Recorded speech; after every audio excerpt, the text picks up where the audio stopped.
Gulf Saudi breaking ന്യൂസിലേക്ക് സ്വാഗതം. പ്രവാസലോകത്തെ വിവിധ വാർത്തകൾക്കായി ഈ ചാനൽ സബ്സ്ക്രൈബ് ചെയ്യൂ.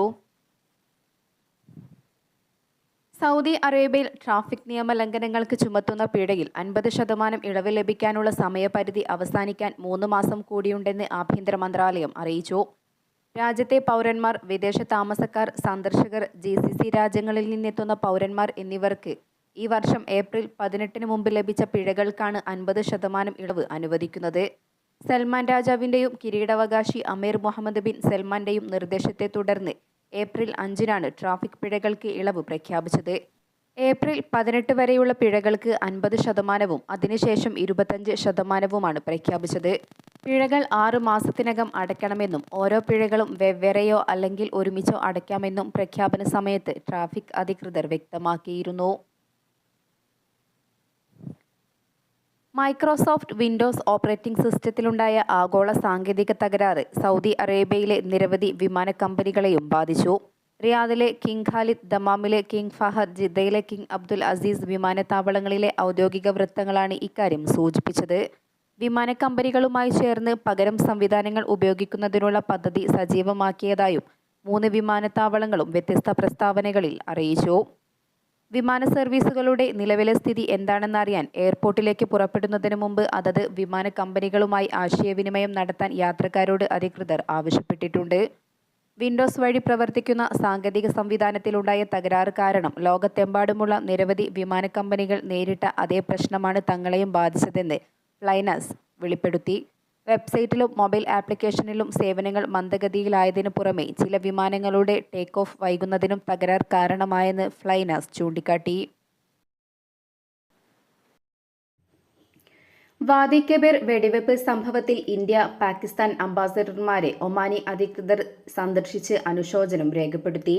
വിദേശകാര്യ മന്ത്രാലയം administrative and financial affairs under secretary, regional neighbourhood വിഭാഗം മേധാവി ambassador Sheikh Ahmed bin Hashil al Maskari എന്നിവരാണ് Indian ambassador Amit Narang, Pakistan ambassador Muhammad Imran Ali Chaudhry എന്നിവരെ സന്ദർശിച്ച് അനുശോചനം രേഖപ്പെടുത്തിയത്.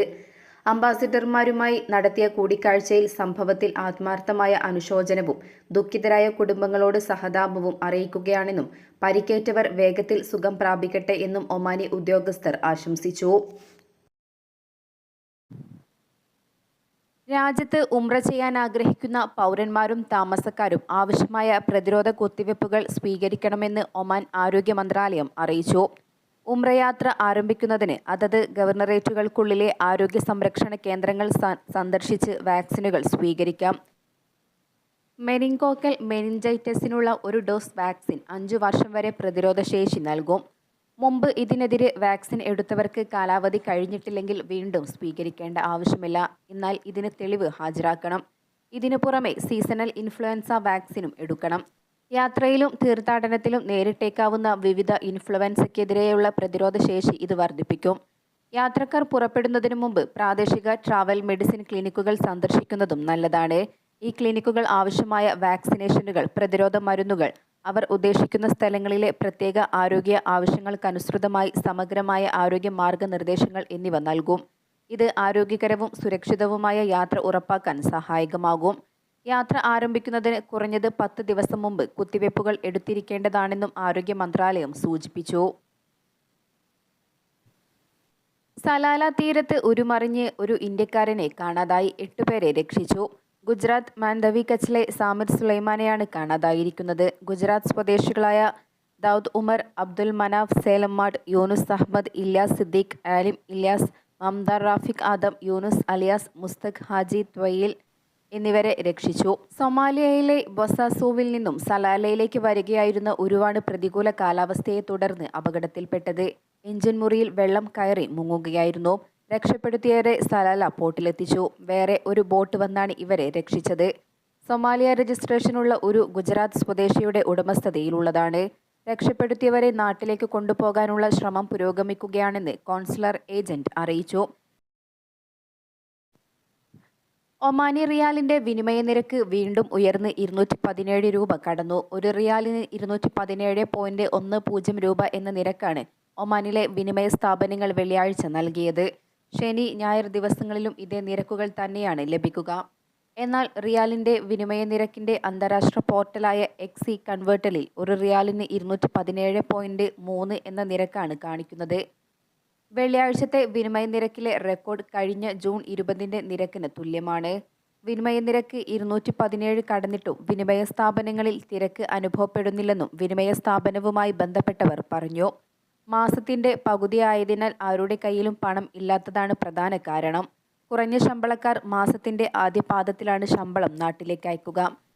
നല്ല നിരക്കിനായി കാത്തിരിക്കുന്നവർ ഒരു റിയാലിന് 217 രൂപ എന്ന നിരക്ക് വന്നപ്പോൾ തന്നെ പണം നാട്ടിലേക്ക് അയച്ചിരുന്നു. വേനലവധിയായതിനാൽ കുടുംബസമേതം ഒമാനിൽ കഴിയുന്ന വലിയ വിഭാഗം നാട്ടിലാണുള്ളത്. ഇവർ താരതമ്യേന ഉയർന്ന വരുമാനക്കാരുമാണ്. ഇക്കാരണങ്ങളാൽ വിനിമയ നിരക്ക് സർവകാല റെക്കോർഡിനടുത്തെത്തിയിട്ടും വിനിമയ സ്ഥാപനങ്ങളിൽ തിരക്ക് അനുഭവപ്പെടുന്നില്ല. അതോടെ സ്വന്തം അക്കൗണ്ടിൽ നിന്നും നേരിട്ട് ഇന്ത്യയിലേക്ക് പണം അയക്കുന്നവരുടെ എണ്ണവും വർദ്ധിച്ചിട്ടുണ്ട്. ഇത്തരക്കാർക്ക് വിനിമയ സ്ഥാപനങ്ങളെ ആശ്രയിക്കേണ്ടതില്ല. അമേരിക്കൻ ഡോളർ ശക്തി പ്രാപിച്ചതാണ് ഇന്ത്യൻ രൂപ തകരാൻ കാരണം. ഒരു ഡോളറിന്റെ വില വെള്ളിയാഴ്ച 83.66 രൂപ എന്ന നിരക്കിലെത്തി. വ്യാഴാഴ്ച ഡോളറിന്റെ വില 53.65 രൂപയായിരുന്നു. കഴിഞ്ഞ ആഴ്ചയിൽ 0.1% ഇടിവാണ് ഇന്ത്യൻ രൂപയ്ക്കുണ്ടായത്. കഴിഞ്ഞ ജൂൺ 20 ഇന്ത്യൻ രൂപ സമാന നിരക്കിലെത്തിയത്. എന്നാൽ ഇന്ത്യൻ രൂപ ഇനിയും തകരാമെന്നും ഡോളറിന്റെ വില 83 മുതൽ 83.75 വരെ എത്താമെന്നും സാമ്പത്തിക വിദഗ്ധർ സൂചിപ്പിക്കുന്നു. അതോടെ റിയാലിന്റെ വിനിമയ നിരക്ക് ഇനിയും ഉയരാനും സാധ്യതയുണ്ട്. ഇന്ത്യൻ രൂപയുടെ മൂല്യം ഇനിയും ഇടിയേണ്ടതായിരുന്നു. റിസർവ് ബാങ്ക് ഇടപെടുകയും 500 ദശലക്ഷം ഡോളർ മാർക്കറ്റിൽ ഇറക്കുകയും ചെയ്തതുകൊണ്ടാണ് ഇന്ത്യൻ രൂപ രക്ഷപ്പെട്ടത്. അമേരിക്കൻ ഡോളർ ശക്തി പ്രാപിച്ചതോടെ ഏഷ്യൻ രാജ്യങ്ങളുടെ കറൻസികളെല്ലാം ശക്തി കുറഞ്ഞിട്ടുണ്ട്.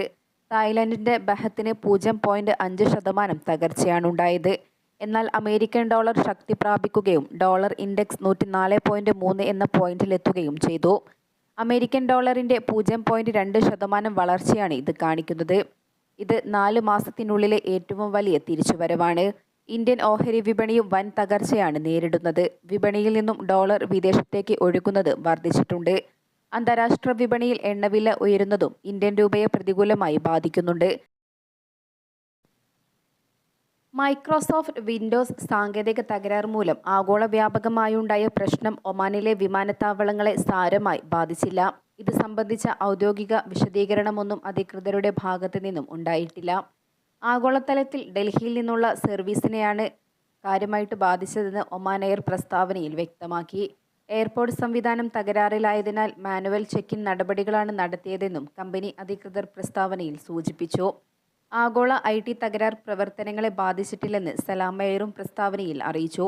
വിവരങ്ങൾ യഥാസമയം യാത്രക്കാരെ അറിയിക്കുന്നതാണെന്നും അധികൃതർ വ്യക്തമാക്കി. അതേസമയം മസ്കറ്റിൽ നിന്നും കേരള സെക്ടറിലേക്കുള്ള എയർ ഇന്ത്യ എക്സ്പ്രസിന്റെ വിമാനങ്ങൾ വൈകിയതായി യാത്രക്കാർ പറഞ്ഞു. ആഗോളതലത്തിൽ വെള്ളിയാഴ്ച രാവിലെയാണ് സാങ്കേതിക തകരാറുണ്ടായത്. ബ്ലൂ സ്ക്രീൻ ഡെത്ത് എന്ന പേരിൽ അറിയപ്പെടുന്ന പ്രശ്നമാണ് മൈക്രോസോഫ്റ്റിനുണ്ടായത്. ഇതുമൂലം ആളുകൾക്ക് മൈക്രോസോഫ്റ്റ് സോഫ്റ്റ്വെയർ ഉപയോഗിച്ച് പ്രവർത്തിക്കുന്ന കമ്പ്യൂട്ടറുകൾ ഉൾപ്പെടെയുള്ള ഉപകരണങ്ങൾ ഉപയോഗിക്കാൻ കഴിയാത്ത സാഹചര്യമാണുണ്ടായിരുന്നത്.